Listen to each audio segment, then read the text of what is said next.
Hello' friends, আপোনালোকে বাৰু ফেচবুকত ৰিলছ আপলোড কৰি আছে নেকি? আৰু বহুত আপোনালোকৰ ভিউজ আহিছে হয়নে? কিন্তু এতিয়ালৈকে আপোনালোকে মনিটাইজেশ্যন ছেটআপটো পোৱা নাই।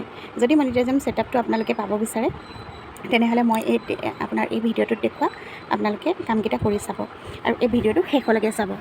আপোনালোকে প্ৰথমতে ৰিলছটো সকলোৱে ফেচবুকত আপলোড কৰে আৰু আপোনালোকে ফেচবুকত যেতিয়া ৰিলছ আপলোড কৰিব তেতিয়াহ'লে আপোনালোকে ক'ৰ পৰা কেনেকৈ আপলোড কৰিব লাগিব আপোনালোকে জানেনে? আৰু যদি আপোনালোকে সঠিককৈ নাজানে ক'ৰ পৰা কেনেকৈ ৰিলছ আপলোড কৰিব লাগে তেনেহ'লে আপোনালোকে কেতিয়াও মনিটাইজেশ্যন ছেটআপটো নাপায়।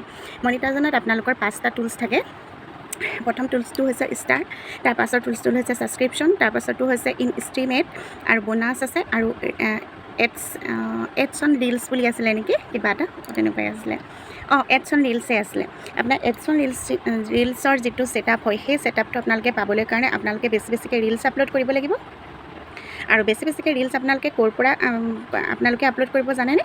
আপোনালোকে যেতিয়া ফেচবুকটো আপোনালোকে যেতিয়া প্ৰফেশ্যনেল মোডলৈ লৈ যাব তেতিয়া আপোনালোকৰ যিখিনি ফ্ৰেণ্ডছ থাকিব সেইখিনিতো ফলোৱাৰ্ছ হৈ যাব। তেতিয়া আপোনালোকে সেই তাত গৈ পেলাই চি ডাছবৰ্ড বুলি এটা অপশ্যন আছে, সেই চি ডাছবৰ্ডত যাব। মই আপোনাক ভিডিঅ' দেখুৱাই দিছোঁ, সেইটোত এই ছেটআপটোত যাব।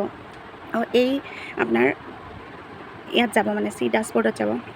তাৰপাছত আপোনালোকে দেখিব এচিভমেণ্ট বুলি এটা আপোনাৰ লাইন আছে, তাত যাব। তাত গৈ পেলাই আপোনালোকে লেভেল 1, লেভেল 2, লেভেল 3 এনেধৰণে থাকিব। যেতিয়া আপোনালোকে লেভেল 1 কমপ্লিট কৰিব তেতিয়া আপোনালোকে লেভেল 2 পাব, তাৰপিছত আকৌ লেভেল 3 পাব। এনেকৈ আপোনালোকে পাই গৈ থাকিব। আপোনালোকে যেতিয়া লেভেলখিনি কমপ্লিট কৰি গৈ থাকিব আৰু তেতিয়া আপোনালোকক উইকলি চেলেঞ্জ দিব আৰু আপোনালোকে তেতিয়া ৰিলছবিলাক উইকলি চেলেঞ্জৰ পৰা আৰু আপোনালোকে এচিভমেণ্টৰ পৰা আপলোড দিব। তেতিয়া বহুতখিনি ভিউজ অহাৰ সম্ভাৱনা থাকে আৰু ভিউজখিনি 1K 2K এনেধৰণে আপোনালোকে ৰিলছটো আপলোড দিব পাৰিব। মোক এইখিনি কথা মই অলপহে জানো, মই ইমান এক্সপাৰ্ট নহয় এইটো বিষয় লৈ, তথাপিতো মই অলপকৈ এইখিনি কথা মোক এগৰাকী বাইদেৱে শিকাই দিছে, যিগৰাকী বাইদেউৰ আমাৰ দেশৰ নহয় বাহিৰৰ দেশৰ। আৰু সেই বাইদেউগৰাকীয়ে মানে বহুতখিনি বাইদেউৰ প্ৰায় 1000K ফলোৱাৰ্ছ আছে, 1 মিলিয়ন ফলোৱাৰ্ছ আছে। তো তাকে সেই বাইদেউগৰাকীৰ লগত মোৰ ফেচবুকতে চিনাকিটো, সেই বাইদেউগৰাকীয়ে মোক সকলোখিনি বুজাই দিলে। মই তেনেধৰণেই অলপকৈ কৰিবলৈ চেষ্টা কৰিছোঁ। আপুনিও তেনেকৈ মোৰ দৰে কৰিবচোন। অকণমান নিজৰ সুখখিনি বেলেগৰ লগত শ্বেয়াৰ কৰিলে বহুতখিনি সুখ পোৱা যায় ন, আৰু বেছি সুখ পোৱা যায়। সেইটো কাৰণে মই অকণমান জনা কথাখিনি আপোনালোকক জনাই দিছোঁ, যেন আপোনালোকেও মোৰ দৰে মনিটাইজেশ্যন ছেটআপটো পায়। অকল মনিটাইজেশ্যন ছেটআপটো পালেই যে আপুনি পইচা পাব সেইটো কথা নহয়। আৰু পইচা মই এতিয়ালৈকে পোৱা নাই, কিন্তু পইচা আপোনালোকে সেইটো কৰি থাককচোন। ধৈৰ্যৰ ফল সদায় মিঠা, সদায় এদিন নহয় এদিনতো পামগৈ ন।